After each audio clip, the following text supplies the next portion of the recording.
मुख्यमंत्र्यांना विधान भवनात सांगून सुद्धा आम्ही त्यांचा आदेश मानत नाही. त्या स्टेटमेंटचं आणि आमच्या एमएससीबीचा कसल्याही प्रकारचा संबंध नाही. आदेश येतात जे कायद्यामध्ये तरतूद केलेली आहे ते सगळे तुम्हाला नाही. मी काय म्हणतोय साहेब, तुमचा मला एमएससीबीच्या एमएसआरटीसी त्याचा आम्हाला आदेश नकोय. महाराष्ट्र शासन मी मतदान ज्या व्यक्तीला केलंय आज त्या व्यक्तीला मला भांडायचं. मी का तुमच्या एमएससीबीला मतदान केलेलं नाही किंवा तुमचे एमएससीबी अधिकार आमचं घेणं नाही. आमचा फक्त विषय एक आहे, ज्या आमच्या महाराष्ट्रात प्रथम नागरिक माननीय मुख्यमंत्र्यांना जे सांगितलंय की बाबा सामान्य ग्राहकाची इच्छा असेल तर स्मार्ट मीटर बदला, आम्ही त्यांच्या शब्दाला धरून आहे. नसल माननीय मुख्यमंत्र्यांना आता अधिवेशन चालू आहे, अधिवेशनात परत सांगावं की सरसकट स्मार्ट मीटर बसवण्यात येणार आहे.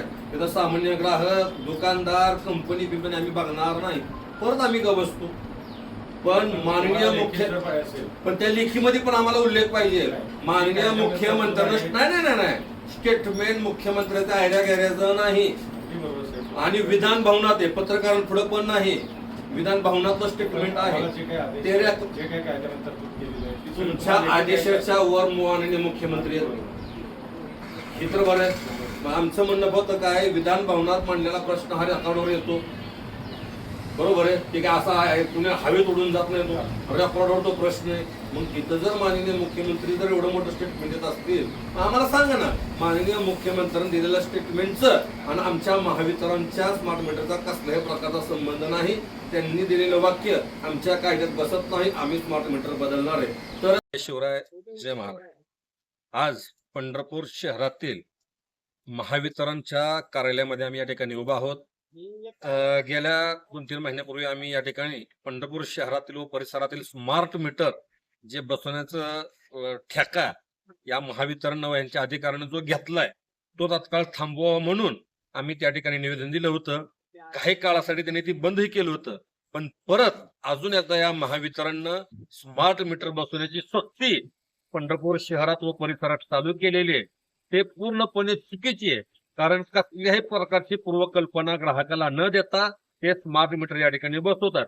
आणि हे स्मार्ट मीटरचे फायदे आहेत असं सांगून जे स्मार्ट मीटर यांनी बसवलेले आहेत, अक्षरशः त्या स्मार्ट मीटरचे एवढे तोटे ग्राहकाला व्हायला लागलेत की त्या स्मार्ट मीटरमुळे ग्राहकांना 10 पट 5 पट बिल या ठिकाणी एमएससीबीचं येत आहे. ज्या ग्राहकांना 500-600 बिल येत होतं, आज त्या ग्राहकांना 2-2 हजार रुपयाचं बिल या ठिकाणी ग्राहकाला येत आहे. त्यामुळं सामान्य ग्राहकाची या ठिकाणी गळचिपी झालेली आहे. त्याचा घर संसार कसा चालवायचा या आर्थिक संकटामध्ये हा सामान्य ग्राहक सापडलेला आहे. आता या ठिकाणी परत एकदा लेखी निवेदन या ठिकाणी आम्ही महावितरणाला दिलेलं आहे. जर यांनी तात्काळ हे स्मार्ट मीटर बसवणं थांबवलं नाही तर येत्या 1 जुलैला शिवतीर्थापासून सावरकर चौकातील महावितरण ऑफिस पर्यंत अर्धनग्न होऊन त्यांना परत एकदा जाब विचारण्यात येईल. जय हिंद, जय महाराष्ट्र.